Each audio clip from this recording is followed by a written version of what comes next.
This is a targeted attack on Jewish Australians on the first day of Hanukkah, which should be a day of joy, a celebration of faith. An act of evil anti-Semitism, terrorism, that has struck the heart of our nation. An attack on Jewish Australians is an attack on every Australian, and every Australian tonight will be, like me, devastated on this attack on our way of life. There is no place for this hate, violence and terrorism in our nation. Let me be clear, we will eradicate it. Amidst this vile act of violence and hate will emerge a moment of national unity, where Australians across the board will embrace their fellow Australians of Jewish faith at this dark moment for our nation. Our police and security agencies are working to determine anyone associated with this outrage. Our agencies will provide you with factual updates as quickly as possible as they continue to emerge. The evil that was unleashed at Bondi Beach today is beyond comprehension, and the trauma and loss that families are dealing with tonight is beyond anyone's worst nightmare. Australians have had their lives cruelly stolen, and many have been injured. For all Australians, our first thoughts are with those in the terrible early hours of their grief. We are also thinking of everyone being treated for their injuries, and many of whom are alive right now because of the courage and quick action of the New South Wales Police and the first responders who rushed to their aid, as well as the courage of everyday Australians who, without hesitating, put themselves in danger in order to keep their fellow Australians safe.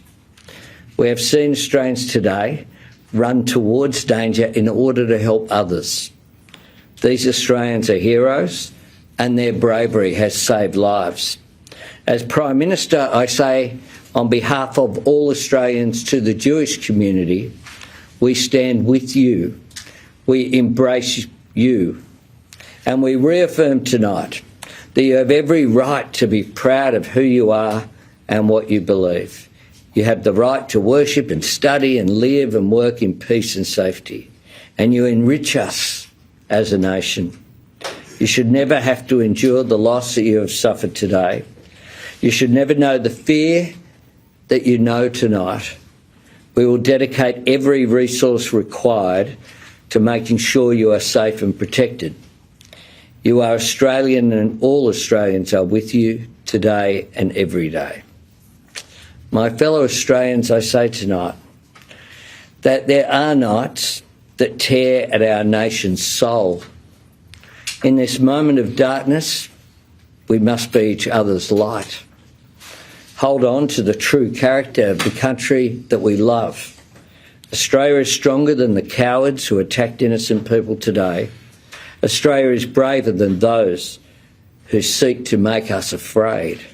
Australia will never submit to division, violence or hatred. We will see justice done, and we will come through this together. I'd ask Acting Deputy Commissioner Ryan to make some comments, and then Director General Burgess. Thank you, Prime Minister. Firstly, our thoughts go out to the families and communities that have been affected by this senseless attack today.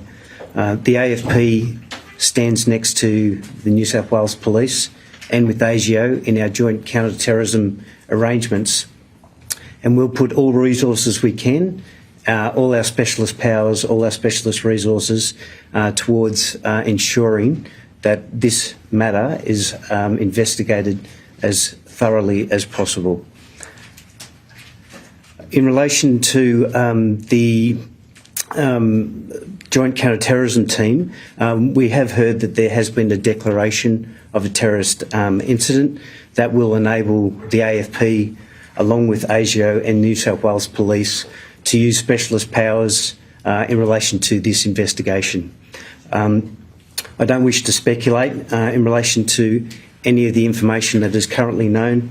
This matter is ongoing. It is in its early stages, and we will continue to work with New South Wales Police to ensure that it's investigated as best as possible.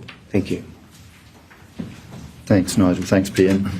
ASIO was also a member of the Joint Counter-Terrorism Team, and our principal role at this stage is to support the police in their ongoing investigation.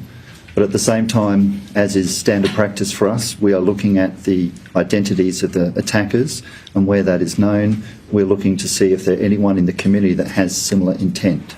It's important to stress at this point we have no indications to that fact, but that is something we have active investigations on.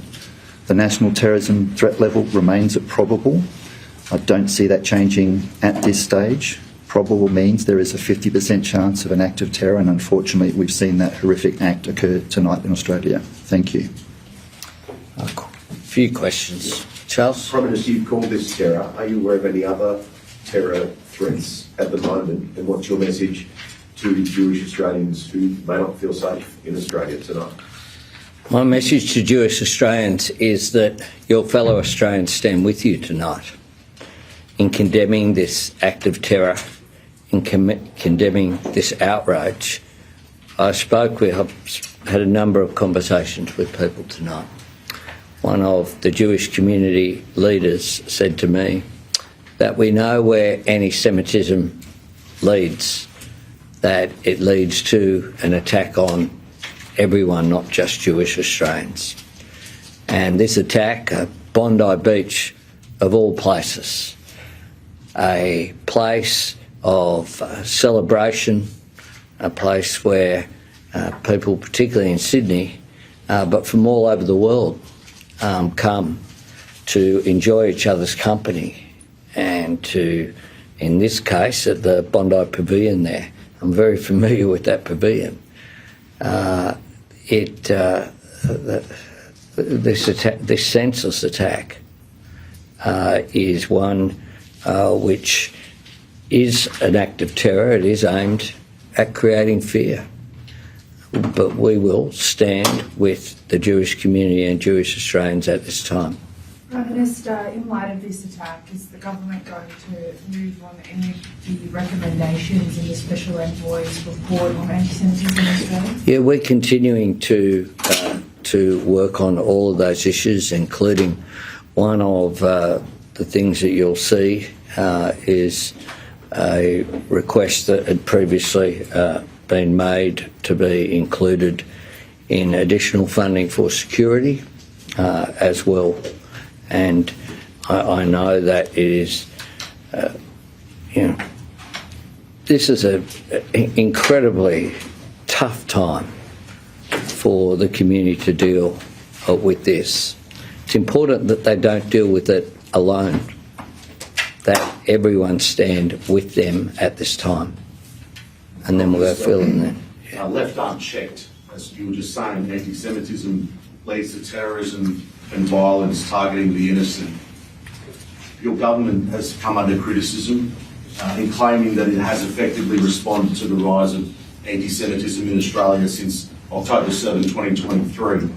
In September, your government recognised a Palestinian state. Your ministers have attacked the Israeli government. Senior ministers refused to visit the sites of the October 7 massacres, and you created a special Islamophobia envoy alongside an anti-Semitism envoy. Have you taken the threat of anti-Semitism seriously, and can you guarantee the safety of Jewish Australians? Yes, we have taken it seriously, and we've continued to act.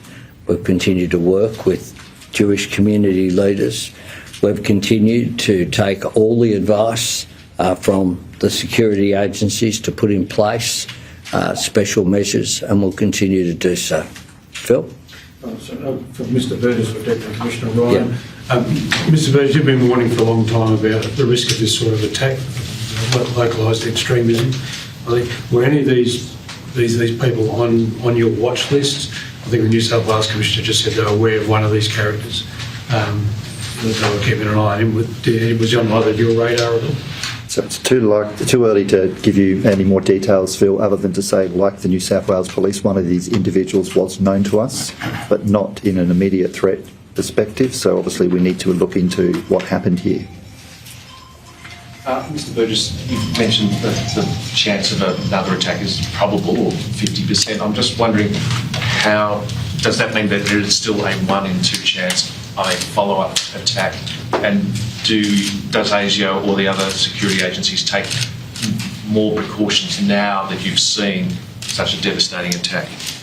So national terrorism threat level of probable means there's a 50% chance, so 1 in 2, of course. That doesn't mean to say there's a connection to an immediate attack following this one. That is subject to our ongoing investigation. We have no indications that that is the concern at this stage, but of course we will work 24/7 along with our police colleagues to make sure that is the case. Mr Burgess, given the events of earlier today, why can you sort of expand on your decision to leave the terrorist threat level at probable? And do you envisage that you will have further conversations about potentially adjusting the terrorism threat level in the coming days? The national terrorism threat level is under constant review. One incident by itself does not necessarily raise the threat level at a national level, but we keep that under constant review. Thank you.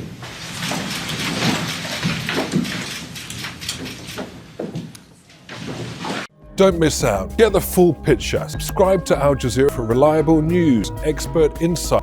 Like, share, stay ahead.